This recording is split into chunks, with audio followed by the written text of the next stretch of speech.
So let start guys. This is our another question. बघा आता मागच्या क्वेश्चन मध्ये पण सांगितलं, या क्वेश्चन मध्ये पण सांगतो. बेटा बघा इथे काय आहे, एक्स स्क्वेअर आहे, इथे पण एक्स आहे, इथे वाय आहे, इथे पण काय आहे वाय. मी बोललो होतो सर जेव्हा पण एक्स दिसेल तर बेटा तिथे काय लिहिणार आपण डी. तर बघा काय लिहिलं मी, डी चा स्क्वेअर. Okay sir. प्लस इथे काही दिसत आहे का रे कॉन्स्टंट, नाहीये सर. एक्स जर असेल तर काय लिहिणार बेटा डी. सर वाय जर असेल तर काय लिहिणार बेटा डी डॅश. वाय जर असेल तर काय लिहिणार डी डॅश. नंतर सर इथे आहे -6, इथे किती आहे -6. इथे बघा बे, इथे पहा आता सर इथे तर वाय आहे, वाय म्हणजे काय होतं बेटा डी डॅश. वाय म्हणजे काय होते डी डॅश, आणि इथे स्क्वेअर आहे म्हणून काय लिहिणार स्क्वेअर. Okay sir. इंटू काय लिहिणार बेटा Z is equal to e to the power 4x - 3y. काय लिहिणार e to the power 4x - 3y. हे सेम टू सेम. सर हा झेड कुठून आला, जे अबे झेड वर होता म्हणून इथे लिहिला झेड. ओके चलो सर. नंतर बेटा मी बोललो होतो सर जेव्हा पण असं झालं काय पुट करायचं बेटा, put d is equal to m. काय पुट करायचं, d is equal to m आणि d dash is equal to 1. Okay म्हणण्याचा उद्देश आहे d डॅशला इग्नोर करा. d dash is equal to 1 म्हणजे काय, d डॅशला काय करा बेटा इग्नोर. बघा लिहितो बे मग घेऊ सर. इग्नोर म्हणजे हा सेम जसे तुम्ही इग्नोर करते ना सेम तसेच इग्नोर करायचं. ओके हा. तर सर इग्नोर करा. तर सांगा बेटा डी च्या ठिकाणी काय लिहिणार m square. Okay sir. Plus हा डी म्हणजे काय सर m. सर डी डॅशला इग्नोर का जी जाऊ द्या. हा. नंतर -6. सर इथे पण डी डॅश आहे त्याला पण जाऊ द्या. इज इक्वल टू काय लिहिणार बेटा 0. समजलं इग्नोर कसा केला. हा. तर सर याला इग्नोर नंतर आफ्टर इग्नोर सर काय करणार बेटा याला टाकणार कॅल्सी मध्ये. सर इथे 2 आहे, इथे 1 आहे, इथे 0 आहे. जमलं. हा. सर कॅल्सी मध्ये कसं टाकणार जे बेटा इक्वेशन मध्ये जायचं 1 1 -6. ओके इक्वेशन मध्ये जाऊन याला सॉल्व्ह करायचं. कसं सर सांगेल नंतर. ओके नाही तर आपल्या सरला विचारायचं किंवा आपल्या मग्ग्याला विचारायचं बाजूच्या. ठीक आहे. तर सर इक्वेशन मध्ये जर सॉल्व्ह केलं तर बेटा याचे 2 रूट येते. m1 इज इक्वल टू 2 आणि m2 इज इक्वल टू -3. असे काय याचे 2 रूट येते. पहिला कोणता sir m1 is equal to 2 आणि m2 is equal to -3. Sir जसे रूट मिळाले आपण काय करणार बेटा CF. आपण काय करणार CF. सर CF साठी फॉर्म्युला 2 रूट आहे तर बेटा काय लिहिणार सांगा पटकन, f1 y plus m1x. Direct लिहूनच घ्यायचं. सेम आहे डिफरंट आहे नंतर पहिले लिहून घ्यायचे. 2 आहे तर 2 फॉर्म्युले. हा काय लिहिणार f2 y प्लस m2x. काय लिहिला f2 y plus m2x. Sir दोन्ही सेम आहे का जी, नाही बेटा रियल आहे बट कशा आहे डिफरंट. रियल आहे बट कशा आहे डिफरंट. अबे मग घेऊ यालेच रूट म्हणते, यालेच काय म्हणते रूट. ओके सर लिहिलं. सर आता सांगा काय लिहिणार बेटा बोला पटकन. f1 same to same y plus m1 किती होता बे 2 तर y प्लस काय लिहिला 2x. Okay sir. प्लस हा f2 same to same. Okay इकडे काय लिहिणार बेटा y प्लस सर m2 किती आहे जी -3 प्लस मायनस काय लिहिलं असतं बेटा -3x. ओके तर this is our CF. This is our काय CF. कळलं बेटा इथपर्यंत. ओके सर जसा आपण CF काढला आता काय करायचं, CF काढल्यानंतर आता काढायचं बेटा आपल्याला PI. आता काय काढायचं आहे PI काढणं पण बहुत इझी आहे. Sir e to the power x plus y वगैरे आहे ना तर मग तर इझीच आहे. ओके चलो बेटा सांगा आता PF साठी काही रूल बनवले होते. मी पहिल्या क्वेश्चन मध्ये सॉल्व्ह केलं बेटा. एक ना तुम्हाला रिक्वेस्ट करतो जर नाही काही कळलं तर मला विचारा. सर हे कुठून आलं, अल्जेब्रा कुठून आला, सर आम्ही खतम कुठं झालो, सब विचारा. खतम तर आहेच तुम्ही ऑलरेडी, करेक्ट आहे.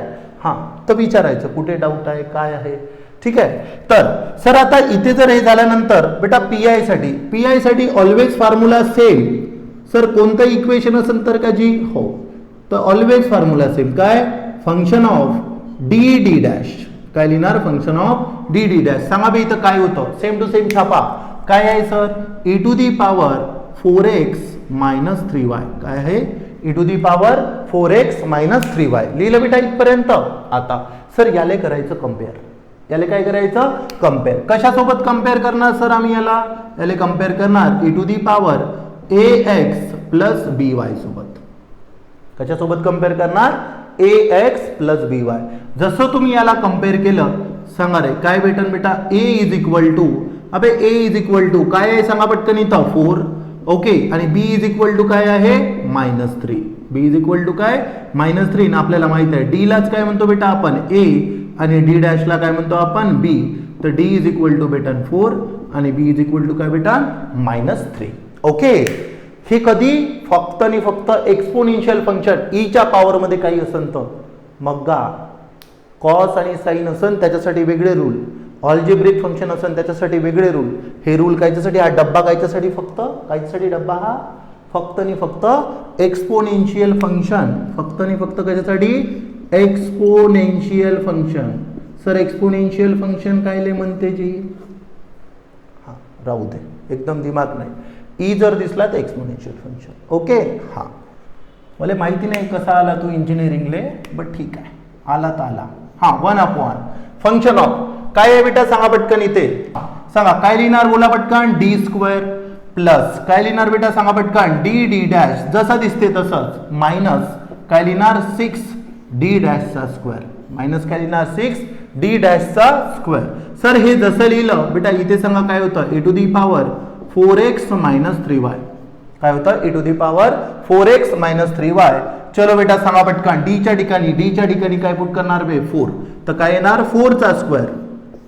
इथे डीच होता डी च्या ठिकाणी 4 त्याचा स्क्वेअर प्लस सर डी म्हणजे काय होतं जी 4 डी म्हणजे काय होतं 4. सर डी डॅश म्हणजे काय होतं जी -3 ते बघा डी डॅश म्हणजे किती आहे -3 -6. सर डी डॅश तर काय -3 चा स्क्वेअर बेटा दिमाग नाही लावायचा इथे काय -3 चा square e⁴x - 3y e⁴x - 3y हे सेम टू सेम. सर मग आता बाबू काहीच नाही आता याले सेम टू सेम कॅल्सीत टाकायचं.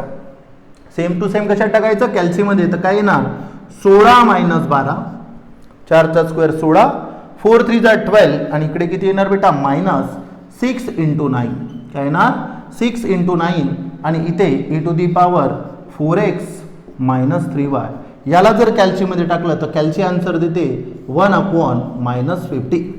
कॅल्सी किती आन्सर देते 1/-50. इथे 4 राहते इथे 54.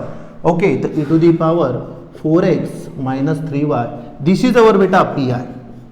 दिस इज अवर काय पी आय. ओके कळला का बे मग्गा कसा काढला पी आय. ओके बस झालं. एवढं जर केलं तर बेटा 5 मार्क झाले. लास्टमध्ये आन्सर जर नाही दिलं तर बेटा झाला समजायचा खतम तू. ओके काहीच नाही झेड इज इक्वल टू काय लिहिणार CF plus P I. Sir CF plus P I हे बघ इथे तुला CF काढला आणि तो काय पी आय same to same Z is equal to छापाचा काय करायचं सेम टू सेम छापाचा. हा छापण्यात तर माहीर आहे तू. हा पी आय आणि हा काय वे CF तिथं CFच्या ठिकाणी काय लिहायचा CF. बस एवढं जर केलं तर किती मार्क झाले भाऊ 5. आणि ऐकून घ्या हा टॉपिक जो आहे electronics engineering civil engineering mechanical engineering electrical engineering या सगळ्या मग्ग्याला विचारलं जाते. ओके आणि बेटा लक्षात ठेवा ANTC वाले जर तुम्ही अलाल्या केल्या तर M3 तर विसरून जा. कळलं ना because M3 is very important subjects. Correct ना. जर हा निघाला बेटा तर अर्धी इंजिनिअरिंग झाली समजायची आत्ताच.